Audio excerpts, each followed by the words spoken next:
My own Air Force unit transported 2 regiments of special forces to Pleiku in order to retake Ban Ma Thuột.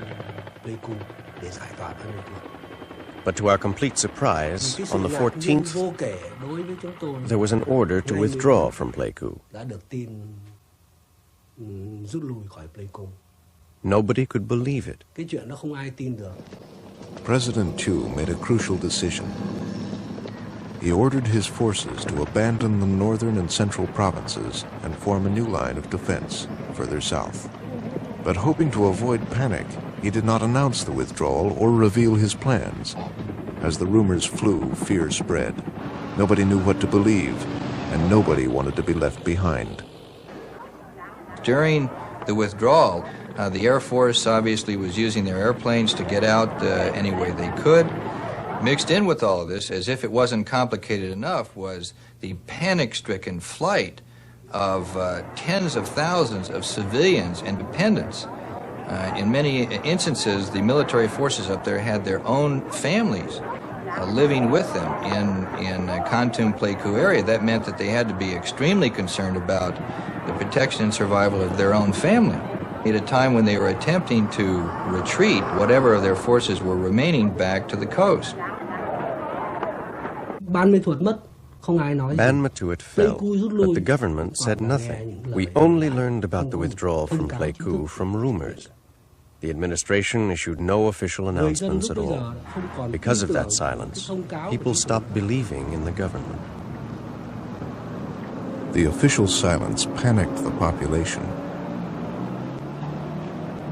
Within days, thousands of civilians were streaming toward the coastal city of Da Nang, desperately seeking safety. The communist leaders, surprised by the Saigon army's disintegration, now moved swiftly.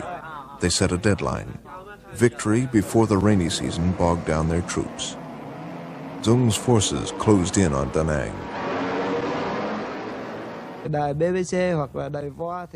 BBC and VOA broadcasts said that Da Nang was about to fall, and that news further spread panic among us soldiers.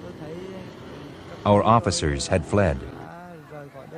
We talked things over among ourselves and then decided, let's go home.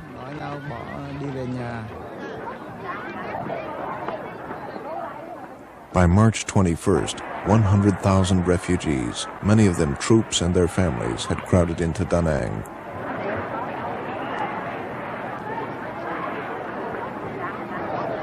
Some soldiers put their wives and children aboard ships headed for safer areas in the south. Many failed to get out. Soldiers here are confused. As you walk down the street, you'll see soldiers with no shoes, just staring into space. I think this panic is a word that describes very well what's happening in Da Nang. We've heard that a plane ticket now to Saigon is over 100,000 piastres if you can afford it. And of course that means that the rich leave and they take all their belongings. None of the civilian and military planes could land at the Da Nang airport because every time they approached, crowds chased after them in jeeps or motor scooters, trying to get on the planes and go to Saigon.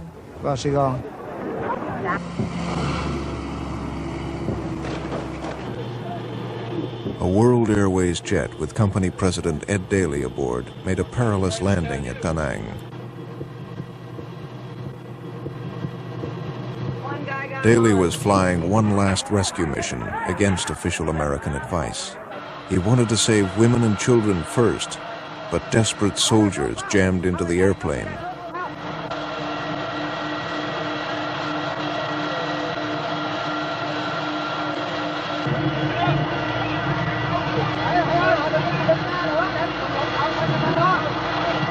They scrambled into the baggage compartment and clung to the stairway as the plane took off.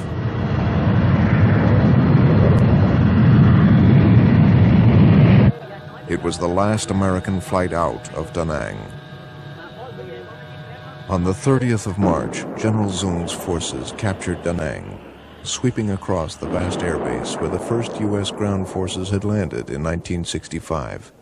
For one of his military camera team, Da Nang was home. I arrived there on the 31st, the day after liberation. Along the road, I saw many corpses of Saigon troops. Their weapons and uniforms, which they had stripped off, were strewn all over the place.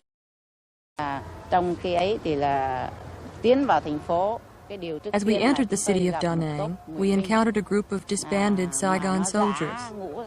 They had been hiding in a graveyard, and they stood up to surrender to us.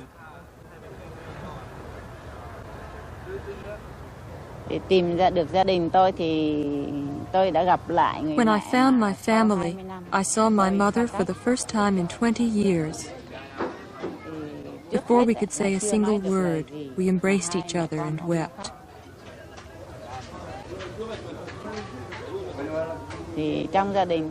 During the conversations with my family, I learned that all my nephews had become Saigon soldiers.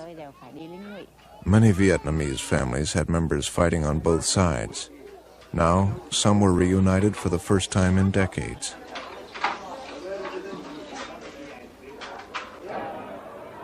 Offshore, refugees from Da Nang were packed aboard rescue ships. Thousands drowned trying to flee or were suffocated in the crush. As Thieu's army crumbled, the hysteria spread south. Confusion spread even further in the army when rumors multiplied that Vietnam would be again partitioned. Soldiers couldn't understand why ships were being sent to central Vietnam to evacuate their families. If there was going to be another partition, why should they continue to fight? And why should they leave their families stranded out there?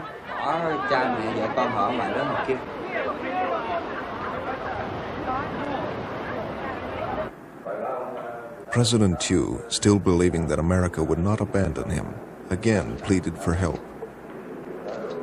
On April 2nd, he met with Ambassador Martin and President Ford's special envoy, General Frederick Wyand.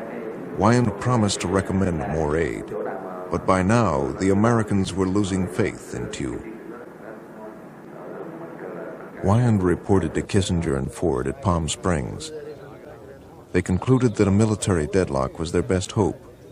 Even if only part of South Vietnam could be defended, the communists might agree to a political deal, with or without Thieu. General Wyand came back and recommended $722 million in additional military aid and assistance to make sure that the South Vietnamese would have adequate military hardware to create the stalemate. I was always hopeful that there could be a negotiated settlement, even at that late date in March and April of 1975. Ford again asked Congress for aid, but members of Congress suspected a maneuver to blame them for the impending disaster. They rejected his request. We've sent, so to speak, battleship after battleship, and bomber after bomber, and 500,000 and more men, and billions and billions of dollars. If billions and billions didn't do at a time when we had all our men there, how can 722 million save the day? Can the South Vietnamese government, under President Thieu, or under any other leader, whatever the South Vietnamese decide among themselves, handle this situation? Well, I think the test is that they have handled it. And I think the government can handle it in the future, can become self-sufficient, can keep their freedom, and allow us, when we end our involvement here, to withdraw, as I think we should, leaving South Vietnam economically viable, militarily capable of defending itself with its own manpower, and free to choose its own government, its own leaders, as its people themselves may freely determine. This is a goal which is easily within our reach. It seemed to me there was no question that the South, what was left of the South, was in imminent jeopardy, and that there was no way of regaining the northern half of the country. Well, Martin wouldn't believe it. And Martin held to this optimistic view of the military situation almost to the end. And this was one of the problems in his approach to the evacuation question.